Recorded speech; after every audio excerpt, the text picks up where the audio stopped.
Good morning students, स्वागत है आप सभी का एक और नई वीडियो में। आज हम करने जा रहे हैं गणित के वर्कशीट नंबर 20 जो कि क्लास 9th के वर्कशीट है। और ये जो वर्कशीट है वो है 23 अगस्त 2021 की। आज की इस वर्कशीट में हम दो चरों वाले रैखिक समीकरण के बारे में जानेंगे। हम ये पता लगाएंगे कि उनके हल हम किस तरीके से निकालते हैं। सबसे पहले समझते हैं कि रैखिक समीकरण क्या होते हैं।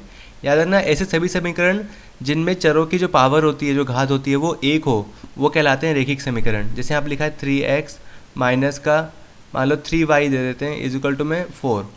अब यहाँ पे क्या है, जो x और y जो दोनों चर हैं उनकी जो घात है वो क्या है, एक एक है। जहाँ पे कुछ नहीं होता वहाँ पे एक होता है, तो दोनों की घात एक है, यानी ये क्या है, रैखिक समीकरण कहलाएगा। और यहाँ पे x और y दो अलग अलग चर हैं, तो इसको बोलेंगे दो चरों वाला रैखिक समीकरण।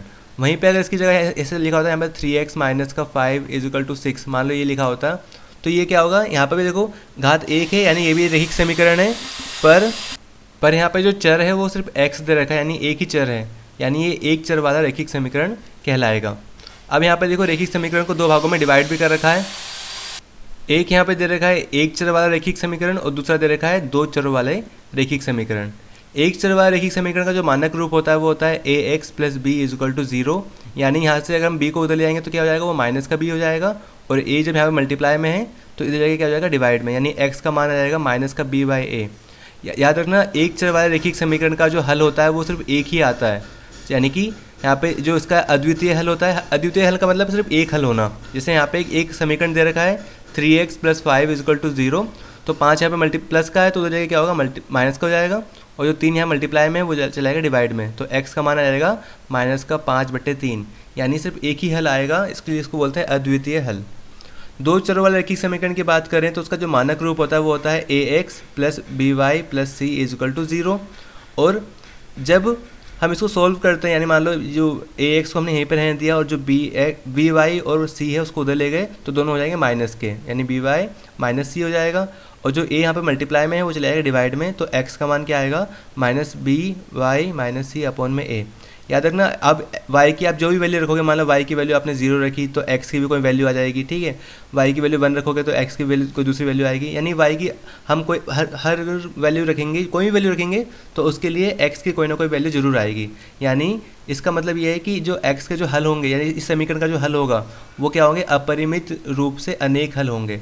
दो चरों वाले रैखिक समीकरण के कई सारे हल होते हैं, अनेक हल होते हैं, ठीक है, अनगिनत। उदाहरण के लिए हमें यहाँ पे एक समीकरण दे रखा है, यहाँ पे x और y दो अलग अलग चर हैं, यानी इसका जो हम हल निकालेंगे, यानी हमने x को यहाँ पे खाली कर दिया, y को उधर भेज दिया, तो क्या होगा, माइनस का 2y प्लस 6। अब x की हम कोई भी वैल्यू रखेंगे तो उसके अनेक हल होंगे, या लिख सकते हैं अपरिमित रूप से अनेक हल। अब इसी को यहाँ पर समझा रखा है ग्राफ के रूप में कि ग्राफ कैसे बनेगा इसका। यहाँ देख ले, यहाँ लिखा है कि हल का जो अर्थ होता है x तथा y के उन मानों का युग्म जो दिए हुए समीकरण को संतुष्ट करते हैं। यानी हल का मतलब होता है कि x की भी कोई ना कोई वैल्यू आएगी और y की भी कोई ना कोई वैल्यू आएगी, तभी हम बोलेंगे कि इसका हल है। जैसे मान लो यहाँ पे हमने इसी समीकरण के अंदर y की जगह पे 0 रखा, अब y की यहाँ पे 0 हो गया तो ये पूरा टर्म 0 हो जाएगा, बचेगा कितना, सिर्फ 6, यानी x का मान कितना आ गया, 6।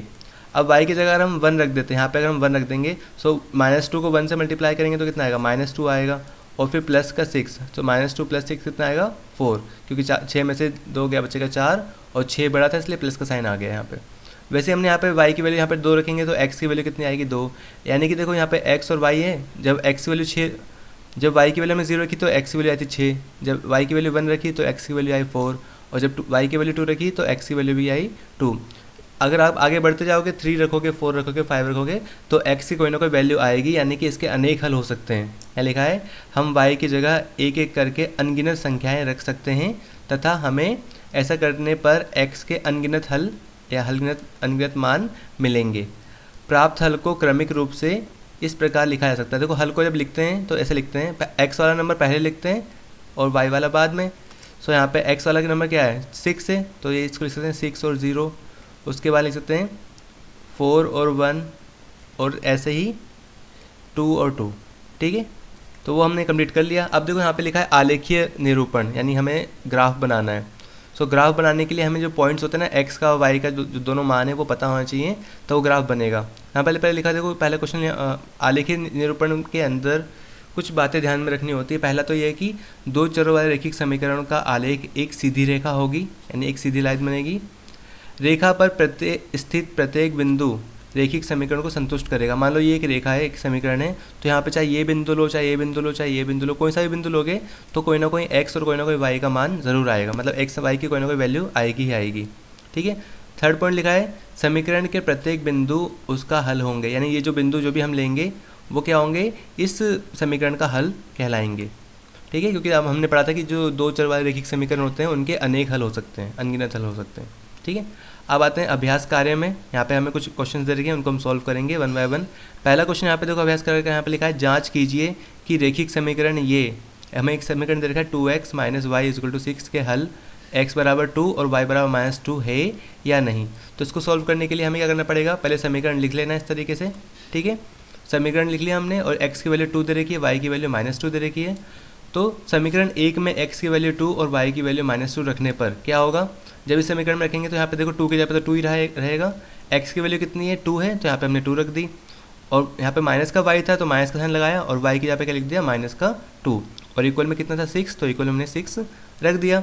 2 को 2 से गुणा करा कितना आएगा, 2 दूनी 4 हो गया, और ये माइनस माइनस क्या हो गया, प्लस का 2 हो गया। सो 4 और 2 कितना हो गया 6, और इधर भी कितना है 6, तो 6 = 6 है, यानी LHS बराबर क्या आ गया, RHS। इसका मतलब ये है कि x = 2 और y = -2 समीकरण के हल हैं। ठीक है। अगर यहाँ पे LHS और RHS बराबर नहीं आता, मतलब इधर 6 आ जाता और इधर 5 आ जाता, तो हल नहीं होते। तो पहला क्वेश्चन का आंसर तो आप आराम से कर सकते हो ये वाला। सेकंड क्वेश्चन बोल रहा है समीकरण दे रखा y = 5x + 2 के कितने हल हो सकते हैं। तो देखो ये समीकरण क्या है, यहाँ पे y भी दे रखा है और x भी दे रखा है, यानी ये दो चरों वाला समीकरण है, रैखिक समीकरण है, जिसके अपरिमित रूप से अनेक हल हो सकते हैं। तो आपको सब इतना लिख देना है कि समीकरण y = 5x + 2 के अपरिमित रूप से अनेक हल हो सकते हैं। ठीक है, क्योंकि ये दो चरों वाला रैखिक समीकरण है। थर्ड क्वेश्चन देखो यहाँ लिखा है अगर समीकरण 5x + py = 4 के हल हमें दे रखे हैं x = 2 और y = 3 दे रखे हैं, तो हमें p का मान ज्ञात करना है कि p की वैल्यू कितनी आएगी। तो ये तो बहुत आसान है, यहाँ पे हमें बस वैल्यू रख देनी है। इस वाले क्वेश्चन में थर्ड क्वेश्चन के लिए हमें यहाँ दे रखा है 5x + py = 4 दे रखा है, और x की वैल्यू 2 दे रखी है, y की वैल्यू 3 दे रखी है। तो समीकरण 1 में x = 2 और y = 3 रखने पर जब इसके अंदर हम रखेंगे, समीकरण के अंदर वैल्यू रखेंगे, तो क्या होगा, देखो यहाँ पे 5 क्या 5 हो गया, यहाँ पे 2 x यहाँ पे 2 रख देंगे। प्लस में क्या दे रखा था, यहाँ पे प्लस में दे रखा था py = 4, तो p के यहाँ पे p, यहाँ पे p की जगह पे p रखेंगे, और y की वैल्यू कितनी है 3 है, तो y के यहाँ पे हमने यहाँ पे 3 रख दिया, और इक्वल में कितना दे रखा था 4 दे रखा था, तो इक्वल में हमने 4 रख दिया। फिर सॉल्व करेंगे आगे, तो 5 के यहाँ पे 5 और यहाँ पे 5 और 2 को मल्टीप्लाई करेंगे, 5 दूनी कितना हो गया 10, और p को 3 से मल्टीप्लाई करेंगे तो आएगा 3p = कितना आ गया 4।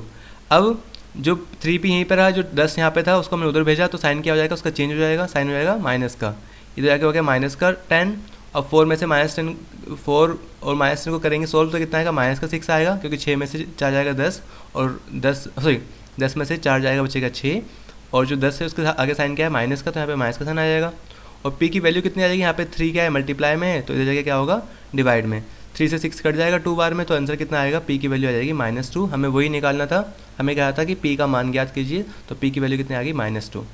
क्वेश्चन नंबर 4 देखो, यहाँ पर लिखा है कि समीकरण x + y = 4 और y = 2x का आलेख कीजिए, हमें ग्राफ बनाना है। तो ग्राफ बनाने के लिए पहले हमें ये जो समीकरण के हल निकालने होंगे।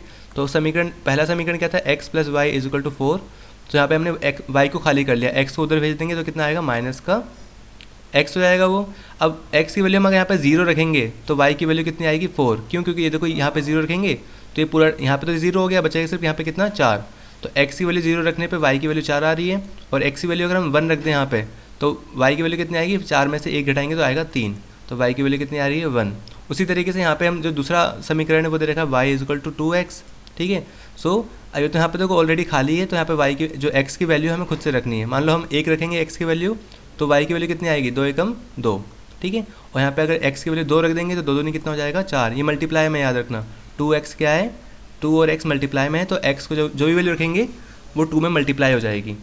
सो पहले हमने 1 रखा तो 2 आ गई, और जब हमने 2 रखा तो कितने आ गई 4। ठीक है, इस तरीके से हमने जो हल निकाल लिए, और इसको ग्राफ बनाने के लिए आपको इस तरीके से इसको लिखना पड़ेगा। सबसे पहले तो जो ग्राफ है वो जो पहला आलेख था, जो पहला समीकरण था वो हमने ऐसे लिख लिया, उसके हल को 0 और 4, 1 और 3, और जो दूसरा समीकरण था उसके हमने लिख दिया 1 2 और 2 4। अब ग्राफ ड्रॉ करने के लिए आपको पहले पता ही है ग्राफ को किस तरह से ड्रॉ करना है, ठीक है। ग्राफ के जो अंदर जो नंबर्स होते हैं वो 1 2 3 4 ऐसे लेने हैं। जो एक्स एक्सिस वाला होता है, इधर वाला माइनस का होता है, तो इधर सारे नंबर क्या होंगे, नेगेटिव। ऊपर वाले सारे नंबर पॉजिटिव होते हैं वाई वाले, और नीचे वाले जो माइनस का वाई, जिसको वाई डैश बोलते हैं, वो नेगेटिव होते हैं। सो जो पहला पॉइंट देखो सबसे पहले, जहाँ पे पहला हमें ये बनाना है रेड वाला, एक्स के लिए 0 पे जाना है और वाई का कितना है 4, तो एक्स का 0 तो यही है और वाई का 4 क्या है, ये रहा ऊपर। तो पहला पॉइंट यहाँ पे आ गया, ये रहा, ठीक है। तो 0 4 ये पहला पॉइंट आ गया।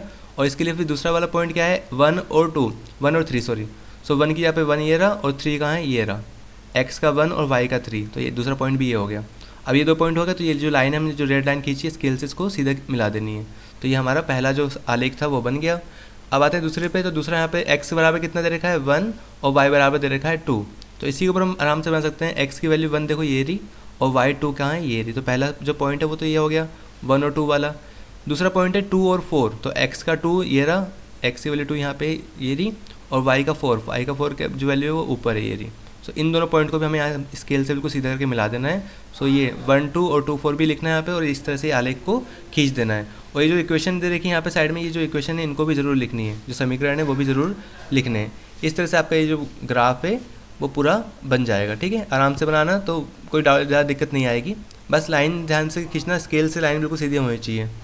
उसके बाद इसी तरीके से आपका जो पूरी वर्कशीट है ना, 1 2 3 4 क्वेश्चन वो सारे के सारे कंप्लीट होते हैं। आई होप आपको सारी चीज़ समझ में आ चुकी होगी। अगर फिर भी कोई डाउट है तो आप कमेंट करके पूछ सकते हैं। और वीडियो अगर पसंद आई तो वीडियो को लाइक करना और ज़्यादा से ज़्यादा शेयर करना, और सारी वर्कशीट के सोल्यूशन टाइम से पाने के लिए चैनल को सब्सक्राइब भी कर लेना। मिलते हैं अगली वीडियो में, तब तक के लिए stay safe and keep learning.